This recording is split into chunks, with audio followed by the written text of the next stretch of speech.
27 जून 1976 को air France की flight 139 हर बार की तरह इजराइल के तेल अवीव से पेरिस जाने के लिए उड़ान भरने को तैयार थी। तेल अवीव के बेन गुरियन इंटरनेशनल एयरपोर्ट पर फ्लाइट 139 में लगातार पैसेंजर्स को अपनी अपनी जगह पर बैठने की हिदायतें दी जा रही थी। फ्लाइट की कमान कैप्टन मिशेल बैकोस के हाथ में थी। सभी पैसेंजर्स के बैठने के बाद फ्लाइट अपने नियत समय पर टेक ऑफ कर जाती है। तेल अवीव से उड़ने वाली फ्लाइट 139 को ग्रीस की राजधानी एथेंस से होते हुए पेरिस पहुंचना था।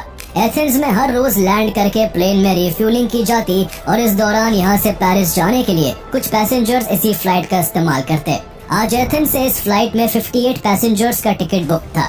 इन्हीं 58 में से 4 लोग ऐसे भी थे जिनके इरादे नेक नहीं थे और वो एक खौफनाक घटना को अंजाम देने की फिराक में थे।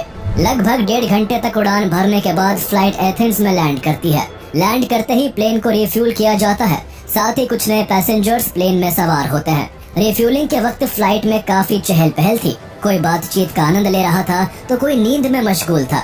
हर किसी को पेरिस पहुंचकर अपने परिवारजनों से मिलने की जल्दी थी, पर उन्हें कहाँ पता था कि ये खुशनुमा माहौल अब से कुछ ही पल बाद मातम में बदलने वाला है। जैसे ही प्लेन एथेंस से टेक ऑफ कर कुछ ऊंचाई पर पहुंचता है, अचानक से 4 हथियारबंद लोग उठ खड़े होते हैं।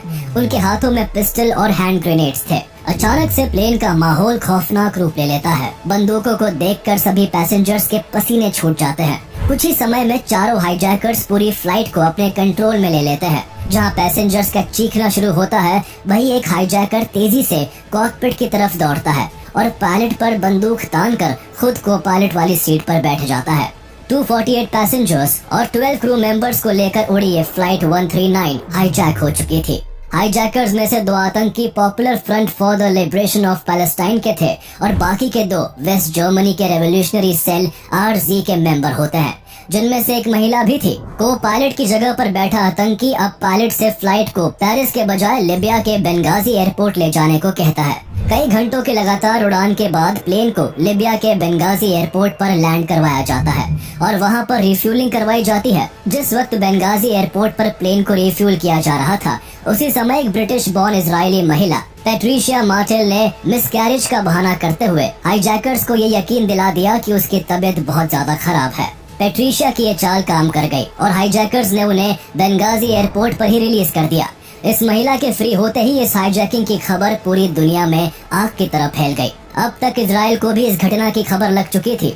इस फ्लाइट में ज्यादातर पैसेंजर्स इजरायली ही थे, इसलिए इजराइल में हंगामा मच गया। हर पल बीतने के साथ इजरायली गवर्नमेंट पर अपने सिटीजन्स को रेस्क्यू करवाने का प्रेशर बढ़ता जा रहा था। इजराइल को पता था कि इतने सारे पैसेंजर्स को छुड़ाने के बदले हाईजैकर्स बड़ी डिमांड रखेंगे, इसलिए हाईजैकर्स की डिमांड के पहले ही इजराइल रेस्क्यू ऑपरेशन प्लान करने लगता है। बेंगाजी एयरपोर्ट पर रिफ्यूलिंग के बाद फ्लाइट एक बार फिर उड़ान भरती है। इन सब के बीच अब तक इस हाईजैकिंग के 24 घंटे बीत चुके थे। कॉकपिट में बैठा आतंकी अब पायलट को फ्लाइट युगांडा ले जाने को कहता है। गन पॉइंट पर होने के कारण पायलट मजबूर था, इसलिए फ्लाइट अब तेजी के साथ इजराइल से करीब 4000 किलोमीटर दूर युगांडा की ओर उड़ने लगती है। कुछ देर उड़ान भरने के बाद हाईजैकर्स पायलट को युगांडा के एंटेबे एयरपोर्ट पर प्लेन को लैंड करने का ऑर्डर देते हैं। हाईजैकर्स की ये बात सुनकर पायलट और क्रू हैरान था कि कैसे कोई हाईजैक किया हुआ प्लेन इतनी आसानी से दूसरे देश के एयरपोर्ट पर उतारा जा सकता है। पर उन्हें कहाँ पता था कि हाईजैकर्स की पहले से ही युगांडन प्रेसिडेंट ईदी आमीन से बातचीत हो चुकी है। आखिरकार 28 मई की रात के करीब 3 बजे फ्लाइट 139 युगांडा के एंटेबे एयरपोर्ट पर लैंड करती है। एंटेबे एयरपोर्ट पर लैंड करते ही युगांडन आर्मी इस प्लेन को चारों ओर से घेर लेती है। प्लेन के लैंड करते ही पैसेंजर्स और क्रू मेंबर्स राहत की सांस लेते हैं। उन्हें लगता है कि युगांडन आर्मी उन्हें रेस्क्यू करने आई है, पर उनकी ये खुशी चंद मिनटों के अंदर ही गायब हो जाती है जब वो देखते हैं कि युगांडन आर्मी उन्हें रिहा कराने नहीं, बल्कि वो तो हाईजैकर्स को सपोर्ट करने आई है। आर्मी के लोग हाईजैकर्स को पकड़ने की जगह उनकी आवाभगत में लग जाते हैं। अब तक पैसेंजर्स और क्रू समझ चुके थे कि उनके इंतजार की घड़ियां लंबी होने वाली है। इनमें से किसी को पता नहीं था कि किसकी जान बच पाएगी और किसकी नहीं। सभी के होश तब और उड़ गए जब उन्होंने देखा कि 5 और आतंकियों ने हाईजैकर्स को ज्वाइन कर लिया है, जिससे अब हाईजैकर्स की संख्या 9 हो चुकी थी और अब वो पहले से भी ज्यादा घातक हो चुके थे। लेकिन हद तो तब हो गई जब ईदी आमीन भी हाईजैकर से मिलने एंटेबे एयरपोर्ट चला आता है। एयरपोर्ट पर आते ही वो अपनी आर्मी को इन हाईजैकर्स की सिक्योरिटी देने का इंस्ट्रक्शन देने लगता है ताकि इजराइल युगांडा में कोई रेस्क्यू ऑपरेशन ना कर पाए। वैसे भी 4000 किलोमीटर दूर किसी भी देश के लिए अपनी सेना को भेजकर रेस्क्यू ऑपरेशन करना काफी डिफिकल्ट था, वो भी तब जब खुद युगांडन आर्मी द्वारा हाईजैकर्स को प्रोटेक्शन दिया जा रहा था। हाईजैकर से मिलने के बाद ईदी आमीन ऑर्गेनाइजेशन ऑफ अफ्रीकन यूनिटी की बैठक में हिस्सा लेने के लिए मॉरिशस निकल जाता है। इस दौरान इजराइल को भी प्लेन के युगांडा में होने के बारे में पता चल चुका था और इजराइल ईदी आमीन की हर एक्टिविटी पर नजर गड़ाए बैठा था। इजराइल को भनक लग चुकी थी कि ईदी आमीन भी हाईजैकर्स की हेल्प करवा रहा है। लेकिन यहाँ सोचने वाली बात यह है कि हाईजैकर्स ने इजरायली प्लेन को ही क्यों हाईजैक किया और ईदी आमीन ने हाईजैकर्स की मदद क्यों की। दरअसल इस प्लेन को हाईजैक करने वाले 2 आतंकी popular front for the liberation of Palestine के थे और बाकी के 2 आतंकी रेवोल्यूशनरी सेल आरजी के सदस्य थे। वो 53 कैदियों की रिहाई चाहते थे, जिनमें से सबसे ज्यादा 40 कैदी इजराइल की जेलों में बंद थे। वहीं दूसरी तरफ कभी इजराइल और ईदी आमीन में काफी अच्छी दोस्ती हुआ करती थी। जब ईदी आमीन युगांडा की सेना में मेजर जनरल हुआ करता था, तब इजरायली डिफेंस फोर्सेस ने उसे पैराट्रूपिंग की स्पेशल ट्रेनिंग भी दी थी। ये दोस्ती इस कदर मजबूत थी कि आगे चलकर जब ईदी आमीन ने युगांडा में तख्ता पलट किया, तब भी इजराइल ने अपने इंजीनियर्स और टेक्नीशियंस को भेजकर उसे भरपूर सहयोग दिया था। तख्ता पलट के बाद दोनों देशों के व्यापारिक रिश्ते भी काफी बेहतर हो गए थे और कई इजरायली युगांडा में बिजनेस करने के लिए भी गए। इसके बाद ईदी आमीन ने अपने पड़ोसी देश तंजानिया से युद्ध छेड़ा और इजराइल से हथियारों की मदद मांगी, पर इस बार इजराइल ने ईदी आमीन को मदद देने से इनकार कर दिया। इस बात से ईदी आमीन गुस्से से भर गया और अपने देश में रह रहे इजरायली लोगों को युगांडा से निकल जाने का आदेश दे दिया। इसके बाद उसने लिबिया के शासक गद्दाफी से अपनी नजदीकियां बढ़ाई और बदले में गद्दाफी ने उसे खूब हथियार दिए। लिबिया का शासक गद्दाफी इजराइल का दुश्मन था और इस दुश्मनी में ईदी आमीन ने गद्दाफी को साथ देने का वादा किया।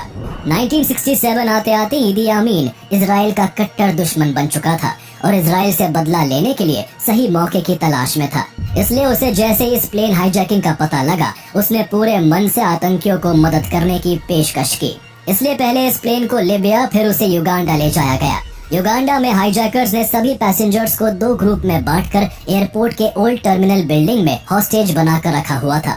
इनमें से एक ग्रुप इजरायली सिटीजन्स का था, जिन्हें एक अलग कमरे में रखा गया था, और वही दूसरा ग्रुप अन्य देशों के नागरिकों का था, जिन्हें किसी दूसरे कमरे में रखा गया था।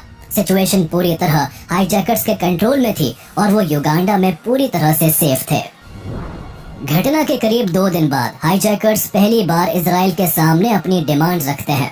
हाईजैकर्स की तरफ से Israel, Kenya, France, West Germany और स्विट्जरलैंड की जेलों में बंद 53 कैदियों को 1 जुलाई तक रिहा करने और $5 मिलियन की फिरौती देने की मांग की जाती है। ऐसा ना करने पर हॉस्टेजेस को मारने की खुली धमकी भी दी जाती है। इन कैदियों में से 40 कैदी इजराइल की जेलों में बंद थे, वही 13 कैदी केन्या, फ्रांस, वेस्ट जर्मनी और स्विट्जरलैंड की जेलों में कैद होते हैं। हाईजैकर्स की डिमांड्स पर गौर करने से पहले इजराइल डिप्लोमेटिक तरीकों से सभी हॉस्टेजेस को छुड़ाने की कोशिश करता है। सबसे पहले एक रिटायर्ड आईडीएफ ऑफिसर बरूच बुर्का बारलेफ को इस काम पर लगाया जाता है। उनका युगांडा के प्रेसिडेंट ईदी आमीन के साथ कई सालों से काफी अच्छा रिश्ता था, लेकिन अपने ही घमंड में चूर ईदी आमीन उनकी कोई भी बात मानने से साफ इनकार कर देता है। इसके बाद इजरायली कैबिनेट अमेरिका से रिक्वेस्ट करती है कि वो इजिप्ट के प्रेसिडेंट अनवर सादत को आमीन से बात करने को कहे।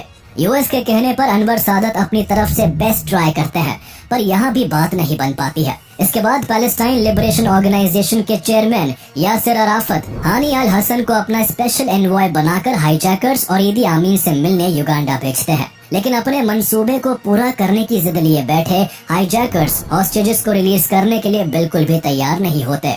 किसी भी तरफ से कोई ऑप्शन ना देखकर अंत में इजरायली कैबिनेट 1 जुलाई 1976 को हाईजैकर्स के पास एक नेगोशिएशन ऑफर भेजती है। इजराइल को अपने रेस्क्यू ऑपरेशन को एग्जीक्यूट करने के लिए कुछ और वक्त की जरूरत थी, इसलिए इजराइल ने हाईजैकर्स को अपने नेगोशिएशन ऑफर में लिखा कि वो इजराइल की जेलों में बंद कैदियों को तो रिलीज करने को तैयार है, पर दूसरे देशों में बंद कैदियों के लिए उसे उन देशों से बात करने में थोड़ा और वक्त लगेगा। इसके अलावा इजराइल उनकी $5 मिलियन की डिमांड को भी मान लेता है।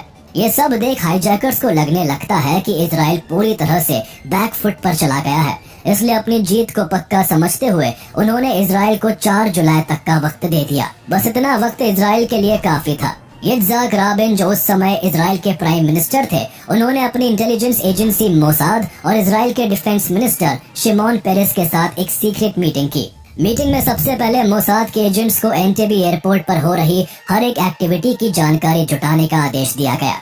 इसके बाद इस मीटिंग में रेस्क्यू ऑपरेशन को लेकर हर एक पॉसिबिलिटी पर गौर किया गया, जिसमें मुख्य तौर पर 3 ऑप्शन सामने आए। पहला ऑप्शन सी रूट के जरिए लेक विक्टोरिया से होते हुए एंटेबी पहुंचकर हाईजैकर्स को मार गिराने का था। लेकिन इस प्लान में दिक्कत ये थी कि लेक विक्टोरिया के अंदर भारी मात्रा में नाइल क्रोकोडाइल पाए जाते थे, जिससे बीच रास्ते में क्रोकोडाइल अटैक का काफी खतरा था। वही ऑपरेशन सक्सेसफुल होने के बाद भी ईदी आमीन के मंजूरी के बिना इजरायली बंधकों को वापस इजराइल लाना पॉसिबल नहीं था। इसलिए इस प्लान को छोड़कर दूसरा प्लान बनाया गया, जिसके तहत इजरायली आर्मी को केनिया पहुंचकर वहां से बाय रोड एंटेबी एयरपोर्ट जाकर रेस्क्यू ऑपरेशन को अंजाम देना था। लेकिन ये प्लान भी इजरायली अथॉरिटीज को ठीक नहीं लगा। इसलिए third and final option operation Thunderbolt पर गौर किया गया, जिसमें एयरक्राफ्ट के जरिए इजरायली आर्मी की एक यूनिट को एंटेबी पहुंचकर पूरे प्लान को एग्जीक्यूट करना था। इजराइल के पास समय की भारी कमी थी, इसलिए ऑपरेशन थंडरबोल्ट को ही एग्जीक्यूट करने का फैसला लिया गया। इस ऑपरेशन के लिए इजरायली डिफेंस फोर्स की एलीट कमांडोज की यूनिट सायरेट मेटकॉल को चुना जाता है, जिसे योनाथन नेतन्याहू लीड कर रहे थे। पर युगांडा इजराइल से 4000 किलोमीटर दूर था, इसलिए ऑपरेशन में शामिल सभी एयरक्राफ्ट्स को बीच में कहीं रिफ्यूलिंग करना बहुत जरूरी था।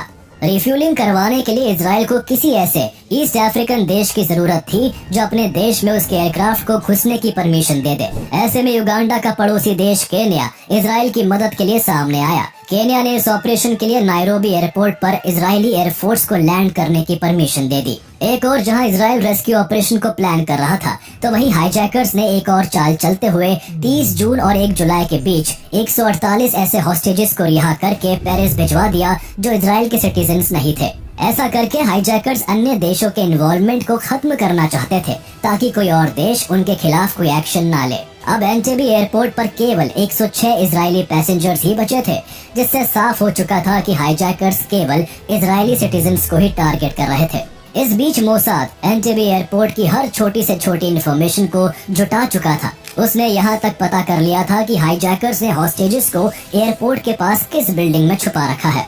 इस इन्फॉर्मेशन को मोसाद सायरेट मेटकॉल रेस्क्यू यूनिट से शेयर करता है। साथ ही उस बिल्डिंग और एंटेबी एयरपोर्ट का मैप भी उनके साथ साझा करता है। इजराइल के पास प्लस पॉइंट ये होता है कि एंटेबी एयरपोर्ट के जिस टर्मिनल में हॉस्टेजेस को रखा गया था, उसका कंस्ट्रक्शन कुछ साल पहले ही इजराइल की एक कंपनी ने किया था। इस कंपनी की मदद से इजरायली फोर्सेस को वहां के चप्पे चप्पे की जानकारी मिल गई थी। इजराइल अब रेस्क्यू ऑपरेशन के लिए तैयार था, बस इंतजार था तो कैबिनेट मिनिस्टर्स की मंजूरी का। हाईजैकर्स की तरफ से 4 जुलाई का अल्टीमेटम था, इसलिए देर ना करते हुए इजराइल की कैबिनेट मीटिंग में रेस्क्यू ऑपरेशन को अंजाम देने के लिए 3 जुलाई का दिन चुना जाता है। 3 जुलाई आ चुकी थी। अब हाईजैकर्स द्वारा दिए गए अल्टीमेटम में सिर्फ 1 दिन ही बचा था। इजराइल को पता था कि अगर समय से ऑपरेशन को सक्सेसफुली नहीं किया गया तो उनके सभी नागरिकों की जान जा सकती है। इसलिए फौरन ऑपरेशन थंडरबोल्ट को शुरू कर दिया जाता है।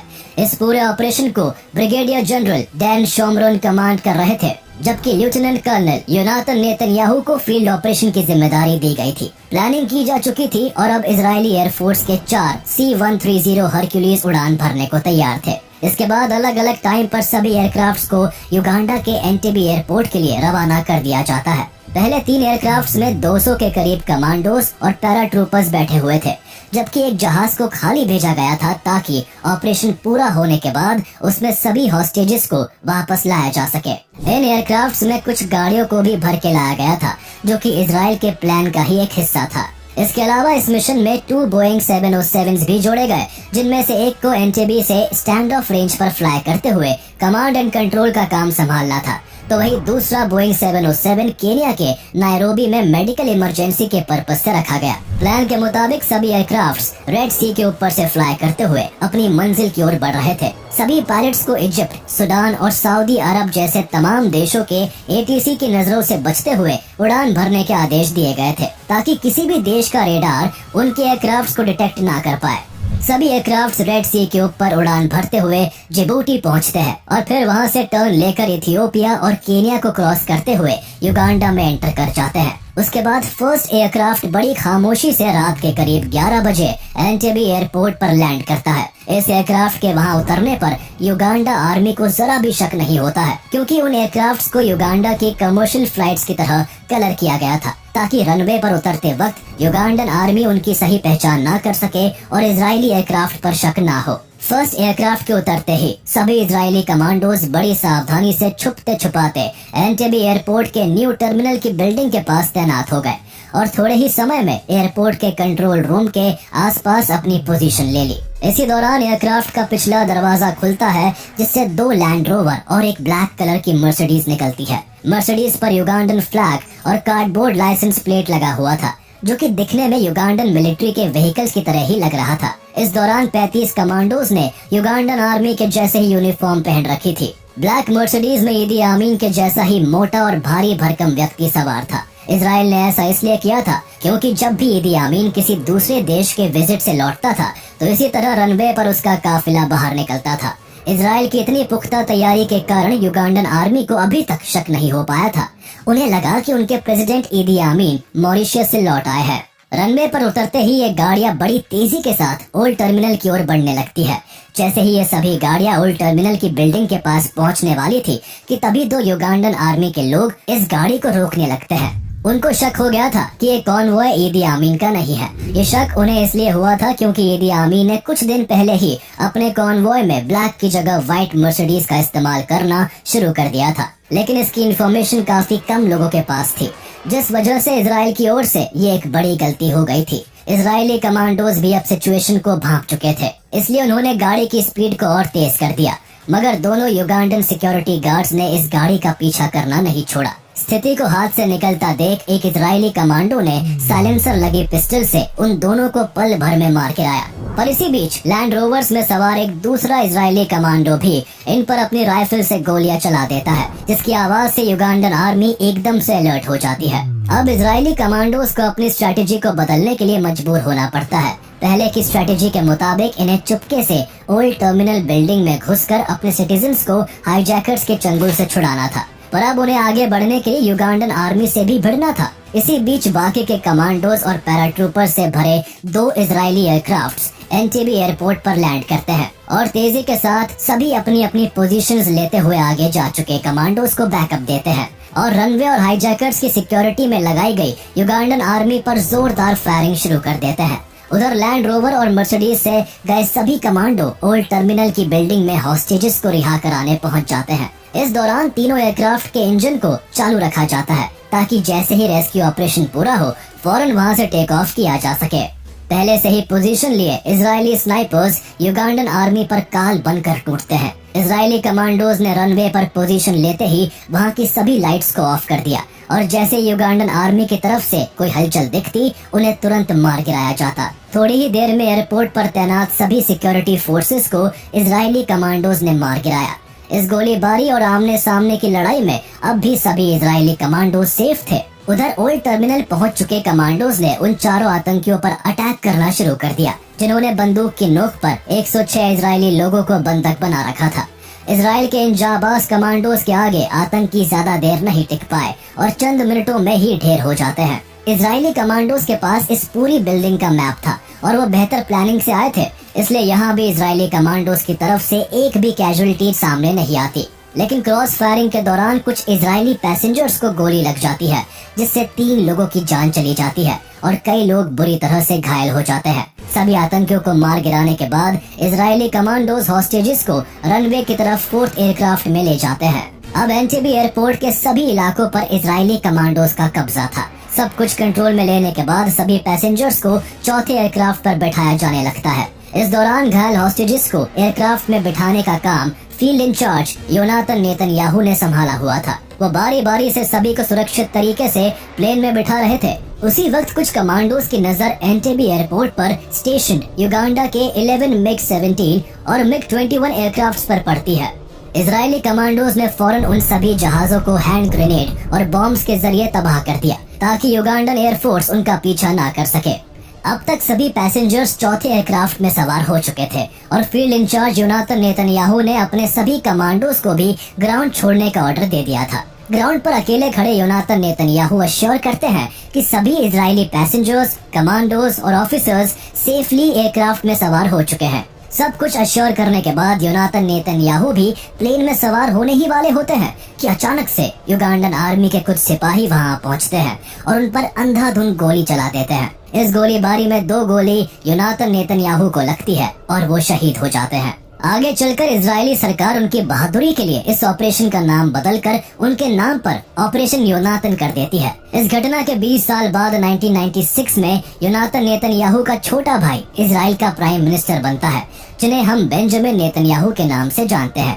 इस पूरे ऑपरेशन में केवल एक इजरायली कमांडर की जान गई थी, वहीं दूसरी ओर 7 हाईजैकर्स और 45 युगांडन आर्मी मारे गए। दोनों तरफ से चली भयंकर गोलीबारी और बम धमाकों के कारण इस ऑपरेशन के दौरान 3 हॉस्टेजेस की भी मौत हो गई थी, जबकि 10 हॉस्टेजेस गंभीर रूप से घायल हो गए थे। 90 मिनट तक चले इस ऑपरेशन में इजराइल अपने 102 सिटीजन्स को हाईजैकर्स के चंगुल से छुड़वाने में सफल रहता है। कई दिनों तक हॉस्टेज बने रहने के कारण इजराइल की एक महिला डोरा ब्लॉक की तबीयत काफी खराब हो गई थी, इसलिए उन्हें युगांडा के ही एक हॉस्पिटल में भर्ती करवा दिया गया था। ऑपरेशन के दौरान इजरायली कमांडोज को डोरा ब्लॉक जिस हॉस्पिटल में भर्ती थी उसकी जानकारी नहीं थी, जिस कारण उन्हें रेस्क्यू नहीं किया जा पाता। इजराइल के इस ऑपरेशन में भारी शिकस्त खाने के बाद युगांडन अथॉरिटी अपना बदला हॉस्पिटल जाकर डोरा ब्लॉक की बेरहमी से हत्या करके लेती है। इस ऑपरेशन के बाद जैसे ही इदी आमीन को मालूम चलता है कि उसकी अनुपस्थिति में इजराइल उसके घर में घुसकर अपने सभी हॉस्टेजेस को छुड़ा ले गया है, तो उसे अपने कानों पर विश्वास नहीं हो पाता है। उस समय इदी आमीन की क्रूरता के किस्से काफी मशहूर थे। कहा तो यहाँ तक जाता है कि वो एक समय पर इंसानी मांस भी खाने लगा था। इस ऑपरेशन में केन्या ने इजराइल की हेल्प की थी। ये इन्फॉर्मेशन के मिलते ही इदी आमीन का गुस्सा 7वें आसमान पर पहुँच जाता है। वो अपनी मिलिट्री को युगांडा में रह रहे सभी केन्या के लोगों को मार देने का आदेश दे देता है। इससे युगांडा में 245 केनियन को तड़पा तड़पा कर मार दिया जाता है। इसके अलावा 3000 से अधिक केनियन को पकड़कर जेल में डाल दिया जाता है। ये सब इदी आमीन की खिसियाहट ही थी। उसे इजराइल का इस तरह उसके देश में आकर और उसके सिपाहियों को मारकर सभी लोगों को रिहा कर ले जाना बर्दाश्त नहीं हो रहा था। वहीं पूरी दुनिया में इजराइल के इस डेयरिंग ऑपरेशन के बाद इजराइल की जबरदस्त तारीफ हो रही थी।